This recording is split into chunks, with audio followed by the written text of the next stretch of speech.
یہ کوئی ذاتی رنجش یا دشمنی نہ تھی، وہ اذیت پسند ذہنی مریض تھا۔ اس نے اپنی جیب میں ہاتھ ڈالا اور ایک چھوٹا سا پیچکس نکال لیا۔ ٹیچر، تم میری کسی بات کا جواب نہیں دے رہے ہو، کتنی بری بات ہے، مجھے تمہیں سزا دینی ہوگی۔ اتنا کہتے ہی اس نے وہ ہاتھ بلند کیا، پیچکس میرے گھٹنے سے اوپر مسلز میں سوراخ کرتے ہوئے نیچے تک چلا گیا۔ میں جو پہلے ہی حواس باختہ ہو چکا تھا، اس بار دیوانہ وار چیخنا شروع کر دیا۔ اس نے وہ پیچکس نکالتے ہوئے کہا، اب بولو ٹیچر، روحانی باپ نا؟ میں نے کراہتے ہوئے فوراً اپنا سر اسبات میں ہلا دیا۔ شاباش، اب یہ بتاؤ، کیا تم نے اس رشتے کا پاس رکھا؟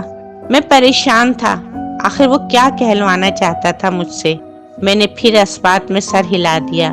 اس کا ہاتھ ایک بار پھر فضا میں بلند ہوا، اسی سوراخ کے ساتھ ایک اور سوراخ، ایک اور دردناک چیخ۔ جھوٹ جھوٹ جھوٹ ٹیچر، جھوٹ، اس نے چیختے ہوئے کہا۔ گھٹنے سے اوپر اس کی ٹانگ پر پینٹ میں 2 سوراخ ہو چکے تھے۔ خون ان حصوں سے ایسے نکل رہا تھا جیسے پائپ سے پانی نکلتا ہے۔ میں نے بے بسی سے اسے دیکھا، تبھی اس نے اپنی دوسری جیب سے ایک تصویر نکالی اور میری آنکھوں کے نہایت نزدیک لا کر زور سے چلایا، پہچانتے ہو اسے ٹیچر؟ پہچانو اسے یا میں پہچان کر آؤں؟ شروع میں مجھے وہ تصویر دھندلی دکھائی دی، پھر آہستہ آہستہ جیسے منظر صاف ہوا، مجھے جیسے 220 وولٹ کا دھچکا لگا۔ مجھے اپنی آنکھوں پر یقین نہیں آ رہا تھا۔ یہ میری آنکھیں فرتے حیرت سے پھیل گئیں۔ ہاں، یہ پہچانو اس معصوم ہنستے مسکراتے چہرے کو، یہ علینا ہے، میری بہن۔ وہ واقعی علینا تھی، آج سے 2 سال پہلے میری اسٹوڈنٹ رہ چکی تھی، مگر یہ شخص علینا کا بھائی؟ میرے گلے میں کانٹے چبھنے لگے۔ اب مجھے ساری بات سمجھ آنے لگی تھی، ساری بات۔ میں نے اسے چونک کر دیکھا، وہ آہستہ آہستہ چلتا ہوا واپس اپنی جگہ پر جا بیٹھا۔ کچھ دیر وہ چپ کر کے مجھے دیکھتا رہا، پھر گویا ہوا، چلو چھوڑو ان سب باتوں کو ٹیچر، میں تمہیں ایک ہستی بستی خوشحال فیملی کا قصہ سناتا ہوں، سنو گے نا؟ اس نے مجھ سے جواب چاہا۔ میں نے پہلے کی طرح محض اپنا سر ہلایا۔ ایک فیملی تھی، بڑا بھائی، چھوٹی بہن اور ان کے والدین۔ بہت ہی خوشحال گھرانہ تھا، ہر وقت کہے ہنسی مذاق، لوگ اس فیملی پر رشک کرتے تھے، کسی چیز کی کمی نہ تھی۔ بہن بھائی کی آپس میں خوب بنتی تھی، بلکہ چھوٹی بہن تو بھائی کی شہزادی تھی۔ اس کی کون سی ایسی فرمائش تھی جو اس نے کبھی پوری نہ کی ہو؟ وہ سب یوں ہی خوش و خرم زندگی گزار رہے تھے۔ بہن نے میٹرک پاس کیا، اسے ایک بہترین کالج میں داخل کرا دیا گیا۔ سب اسے ڈاکٹر بنانا چاہتے تھے، وہ خود بھی یہی چاہتی تھی۔ کالج میں شروع کے دن اس کے شاندار گزرے۔ روز شام کو وہ جوش و خروش سے کالج کے قصے سناتی۔ وہ اس گھر کی خوشی تھی۔ ان کی خوشی پر ایک وحشی کی نظر پڑ گئی۔ وہ اس کا ٹیچر تھا، وہ انتہائی شاطر انسان تھا۔ اس کے خوبصورت چہرے اور بہترین پرسنالٹی کے پیچھے ایک درندہ چھپا تھا۔ اب کہ اس کی نظر اس لڑکی پر پڑ گئی، اپنے طریقہ واردات کے مطابق اس نے پہلے اس لڑکی کو اپنی چکنی چپڑی باتوں سے متاثر کیا، بات بات پر کلاس میں اس کی طرف توجہ دینا، اس سے سوالات کرنا۔ وہ معصوم اس کے جال میں پھنستی گئی۔ جلد ہی وہ اس کا فیورٹ موسٹ ٹیچر بن گیا، مگر اس کے لیے وہ محض ٹیچر ہی تھا۔ اس کے دل میں کوئی اور خیال نہ تھا۔ وہ تو محض ایک بے وقوف سی معصوم سی لڑکی تھی جس نے دنیا ہی نہ دیکھی تھی۔ اس کے لیے تو سب ہی اچھے تھے، کیونکہ وہ خود اچھی تھی۔ اس لیے وہ اس ٹیچر پر آنکھیں بند کر کے اعتبار کرنے لگی۔ ایک دن ٹیچر نے اس لڑکی کو چھٹی کے بعد اپنے آفس بھلوا بھیجا۔ کہا گیا کہ پیپر کے معاملے پہ ضروری بات کرنی ہے۔ چھٹی ہوتے ہی وہ اس کے آفس چلی گئی۔ ٹیچر آفس میں نہ تھا، جان بوجھ کر وہ کافی دیر سے پہنچا۔ زیادہ تر اسٹوڈنٹس اور ٹیچرز تب تک جا چکے تھے۔ اس دن اس ٹیچر کا ارادہ کچھ اور ہی تھا۔ وہ بیچاری بدحواس ہو گئی۔ پہلے تو اسے یقین نہ آیا کہ یہ وہی پیاری پیاری باتیں کرنے اور اچھائی کا درس دینے والا ٹیچر ہے، لیکن جب اس کے حواس بحال ہوئے تو اس نے چلانا شروع کر دیا۔ ٹیچر ایک دم بوکھلا گیا اور وہ فوراً اسے دھکا دے کر آفس سے باہر نکل گئی۔ سن رہے ہو نا ٹیچر، اس نے مجھے متوجہ کیا. میں سن رہا تھا ایک ایک لفظ بغور، اس لیے اس بات میں سر ہلایا.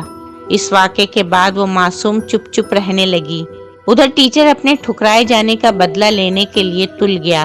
اپنے ایک دو چہیتے اسٹوڈنٹس کے ذریعے اس نے اس لڑکی کی کردار کشی شروع کر دی. بات بڑھتے بڑھتے یہاں تک جا پہنچی کہ وہ لڑکی پورے کالج میں بدنام ہو گئی. کوئی کہتا اس لڑکی نے ٹیچر کو اپنے دام میں پھنسانے کی کوشش کی، کوئی کہتا کہ وہ بدچلن ہے. غرض جتنے منہ اتنی باتیں. اس معصوم کا گھر سے باہر قدم نکالنا محال ہو گیا اور ایک دن وہ ہار گئی. صبح اس کے گھر والے تو اٹھے مگر وہ نہ بیدار ہوئی. جب اس کے کمرے کا دروازہ توڑا گیا تو وہ پنکھے سے جھول رہی تھی. یہ منظر دیکھ کر اس کے بابا سہ نہ پائے. موقع پر ہی ہارٹ اٹیک نے انہیں اسپتال پہنچا دیا. ماں اپنا ذہنی توازن کھو بیٹھی. یوں وہ گھر جہاں کبھی کہکہوں کی گونج ہوتی اب قبرستان بن چکا تھا. وہ چپ ہو گیا. مجھے ایک بار پھر شدید درد کا احساس ہونے لگا. وہ اپنی جگہ سے اٹھا اور میرے نزدیک آ گیا. کیوں کیا تم نے ایسا ٹیچر؟ اس نے آہستگی سے کہا. میرا سر جھکا ہوا تھا. مجھے 2 سال پہلے کے وہ واقعات یاد آنے لگے. الینا انتہائی معصوم اور خوبصورت اسٹوڈنٹ تھی، بہت خوش اور ہر وقت مسکرانے والی. میں نے شرمندگی سے سر جھکا لیا. میں نے کچھ پوچھا ہے ٹیچر؟ کیوں کیا ایسا؟ اب کی بار وہ چیخا. میں شرمندہ ہوں. میں جانتا تھا کہ ایسی حالت میں اس واقعے سے مکرنے یا صفائیاں دینے کا مطلب اسے مزید غصہ دلانا. اس لیے میں اتنا ہی کہہ پایا کہ ایک زوردار مکہ میری ناک پر پڑا. ناک سے خون بہنا شروع ہو گیا. شرمندہ؟ خبردار خبردار جو تم نے یہ لفظ منہ سے نکالا. اب اس کے لہجے میں غصہ کم، نفرت زیادہ تھی. معصوم تھی میری بہن. اس کی آواز بھررانے لگی، اس لیے کچھ لمحوں کے لیے خاموش ہو گیا. پھر ایک دم اسے کچھ یاد آیا. وہ کمرے کے ایک کونے کی طرف دوڑا، سامان ادھر ادھر کیا. شاید وہ کچھ تلاش کر رہا تھا. جب پلٹا تو اس کے ہاتھ میں ٹیڈی بیئر تھا. یہ ٹیڈی بیئر دیکھ رہے ہو ٹیچر؟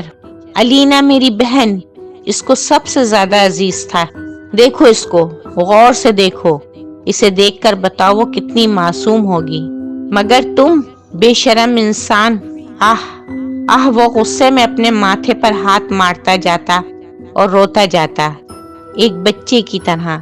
ایک لمحے کو تو میں بھول ہی گیا کہ یہ وہی شخص ہے جس نے میرا یہ حال کیا ہے. میری شہزادی تھی وہ. تم جانتے ہو بدذات شخص، تم نے ہمارا سب کچھ غرق کر دیا. اس نے ماسک اتار دیا تھا. اس کی دونوں آنکھوں سے آنسو بارش بن کر برس رہے تھے.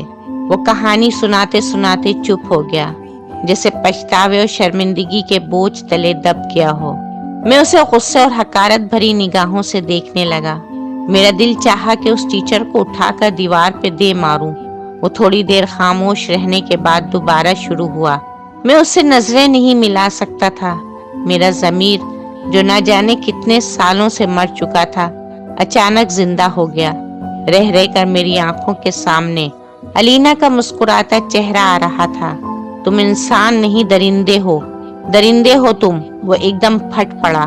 اس نے مجھ پر تھپڑوں کی بارش شروع کر دی. کافی دیر وہ یوں ہی مجھے مارتا رہا، پھر تھک کر پیچھے ہو گیا. میری ٹانگ اب مکمل سن ہو چکی تھی، جیسے کبھی تھی ہی نہیں.